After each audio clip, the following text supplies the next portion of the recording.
Assalamualaikum warahmatullahi wabarakatuh. Salam rahayu, rahayu, rahayu. Teman-teman, di video kali ini saya masih ingin membahas tentang Candi Borobudur, sambil mengajak teman-teman untuk bernostalgia pada era tahun 90-an ya teman-teman. Di era tahun 90-an itu sebuah sanggar radio atau sanggar cerita itu membuat sebuah serial sandiwara radio yang berjudul Sabda Pandita Ratu. Sabda Pandita Ratu, sebuah kisah penuh dilema, tragedi cinta anak manusia, perebutan tahta, mabuk harta dan duniawi, serta silaunya kehormatan, di mana keangkara murkaan merajalela karena dendam yang membara. Kisah ini berlatar belakang berdirinya Singasari. Ken Arok, dialah pemuda yang merengkuh pahit getirnya kehidupan. Namun sebenarnya, dialah yang harus melaksanakan sabda-sabdanya. Perjalanan sengsaranya adalah awal untuk meraih keberhasilan, untuk menuju kejayaannya di saat Singasari berdiri. Teman-teman, di dalam cerita serial sandiwara Sabda Pandita Ratu ini teman-teman, itu selain bercerita tentang berlatar belakang dari berdirinya kerajaan Singasari teman-teman, tetapi ada sisipan cerita fiktifnya, yaitu tentang tokoh yang bernama Kameswara dan Binaka Swasti Ratu. Dalam cerita ini mereka adalah kakak adik yang kemudian menikah karena ketidaktahuan teman-teman, dan mempunyai seorang anak. Teman-teman, di dalam sandiwara radio ini diceritakan bahwa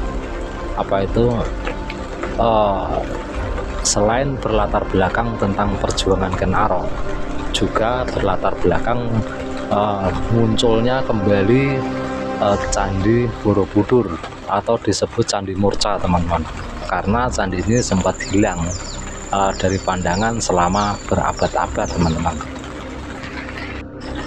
teman-teman. Candi ini muncul kembali bertepatan dengan terjadinya gerhana bulan teman-teman, dan bertepatan juga perang antara Kediri melawan Ganter, pemberontakan yang Ganter yang dipimpin oleh Rangga Lampitan teman-teman. Bersamaan dengan lahirnya bersamaan dengan munculnya kembali Candi Borobudur, di sandiwara ini juga muncul tokoh dari masa lalu ya teman-teman, yaitu pemuja Sang Batari Durga yang ingin menghancurkan Candi Borobudur teman-teman. Tetapi pada waktu itu dihalangi oleh pujangga keraton. Dan pada zaman perjuangan Ken Arok ini teman-teman, itu sang pemuja Betari itu yang bernama Warakenya teman-teman, itu kembali menitis atau lahir kembali ke dunia dan masih ingin melanjutkan cita-citanya, yaitu menghancurkan Candi Borobudur teman-teman. Yang di dalam sandiwara ini Candi Borobudur disebutnya adalah Candi Swambara Budura teman-teman. Tetapi sang pujangga dari masa lalu itu teman-teman, itu menitis kembali untuk melindungi Candi Swambara Budura melalui kelahiran seorang bayi yang merupakan anak dari Kameswara dan Binaka Swasti Ratu teman-teman. Kisah ini sangat menarik sekali untuk diikuti teman-teman. Dalam sandiwara radio ini didukung oleh pemain-pemain atau artis-artis dubbing pada waktu itu teman-teman, atau artis pengisi suara yang sangat terkenal pada masanya, pada masa era tahun 90-an teman-teman. Di antara adalah Feli Fadli teman-teman. Feli Fadli dalam sandiwara ini memerankan tokoh sebagai Kameswara. Kenapa ini harus terjadi? Oh, Dewata aku, apakah ini karmamu? Tapi apa salah dan dosaku? Pinaka, maafkanlah aku. Kenapa sekarang aku baru tahu kalau kau adalah... Kutuklah aku, Dewata. Hukumlah manusia yang tidak tahu dosa ini. Pinaka!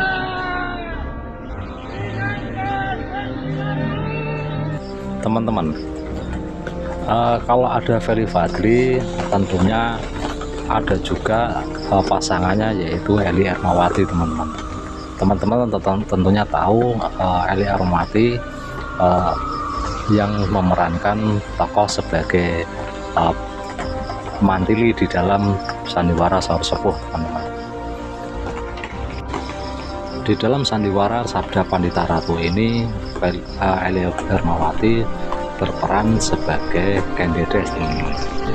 Apakah mungkin aku akan menjadi bunga yang bisa kau petik dan kau sunting, sementara jika layu akan kau campakkan begitu saja, seperti cermin retak yang tak berharga. Teman-teman, selain Ferry Fadly dan Ely Ermawati, ya teman-teman, di Sandiwara Radio Sabda Pandita Ratu ini didukung oleh artis dubbing yang tidak kalah besarnya, yaitu Ivan Oros, teman-teman. Ivan Oros itu berperan sebagai Pinaka Swasti Ratu, teman-teman.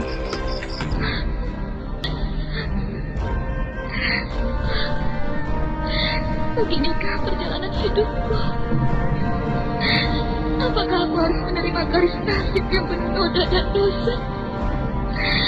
Dewata aku, kenapa kau berikan cobaan ini tidak ada habis-habisnya? Tunjukkan di mana letak keadilanmu. Teman-teman, di dalam serial Sandiwara Radio Sabda Pandita Ratu ini, teman-teman, selain bercerita tentang berdirinya kerajaan Singasari dan perjuangan Ken Arok untuk menjadi raja, teman-teman, di dalam serial Sandiwara ini juga seperti yang saya bilang tadi, juga mengisahkan tentang munculnya kembali Candi Borobudur yang di Sandiwara ini disebut sebagai Candi Swambara Budura, teman-teman. Warakenya itu sang pemuja Batari Durga, teman-teman, itu menitis kembali pada masa itu untuk menghancurkan kembali Candi Borobudur, teman-teman. Tetapi sang bujangga yang hidup di zaman candi ini dibangun, teman-teman, itu tidak rela dan menitis kembali untuk melindungi Candi Swambara Budura, teman-teman. Dan anak yang dititisi itu adalah anak dari Kameswara dan Pinaka Swasti Ratu yang diberi nama Parameswara, teman-teman. Kemudian cerita berkembang menjadi sangat menarik sekali, teman-teman, karena itu Warakenya yang telah menitis kembali dan menggunakan nama sebagai Uma Durga Parabandari, teman-teman, yaitu seorang gadis muda dengan memiliki 3 mata, teman-teman, yang satu berada di kening, teman-teman, dan memiliki kekuatan yang bisa membakar dan menghancurkan itu dari mata ketiganya, teman-teman. Untuk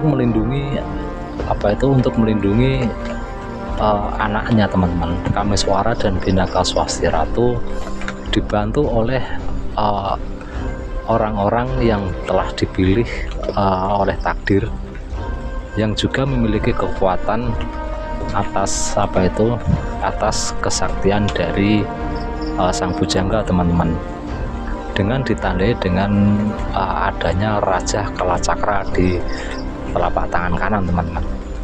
Sedangkan Uma Durga Parabandari juga dibantu oleh pengikutnya yang berjumlah 3 orang, teman-teman, dan masing-masing memiliki raja berupa tatapan mata di telapak tangan kiri, teman-teman.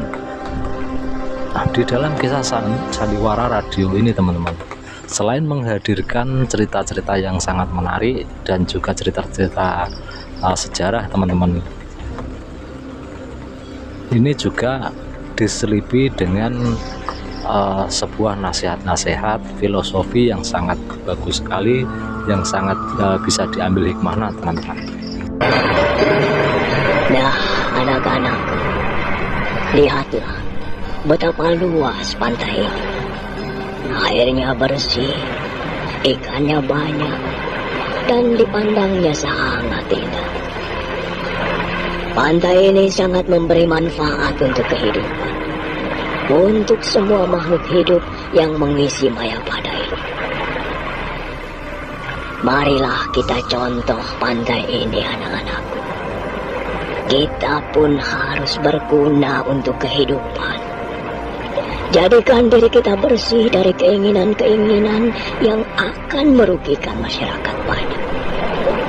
Dan jadikan diri kita untuk menjadi panutan masyarakat banyak atas perbuatan-perbuatan yang baik. Nah teman-teman, ternyata Candi Borobudur ini sangat luar biasa sekali teman-teman. Kita tidak bisa membayangkan bagaimana proses pembangunan candi ini teman-teman.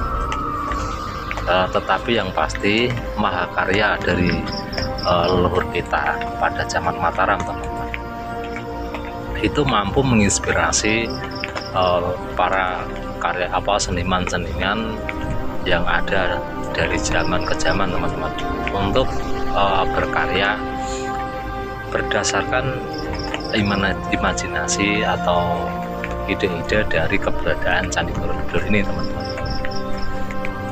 Nah, teman-teman, saya rasa yang bisa saya sampaikan di video kali ini cukup sampai di sini dulu teman-teman.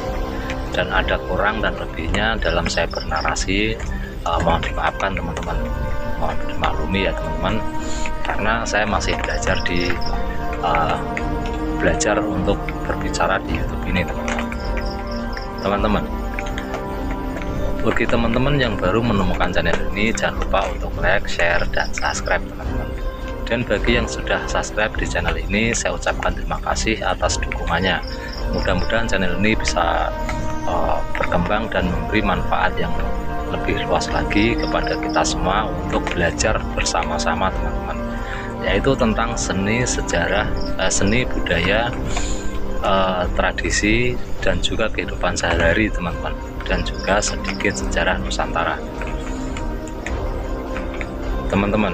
Wassalamualaikum warahmatullahi wabarakatuh. Salam rahayu, rahayu, rahayu.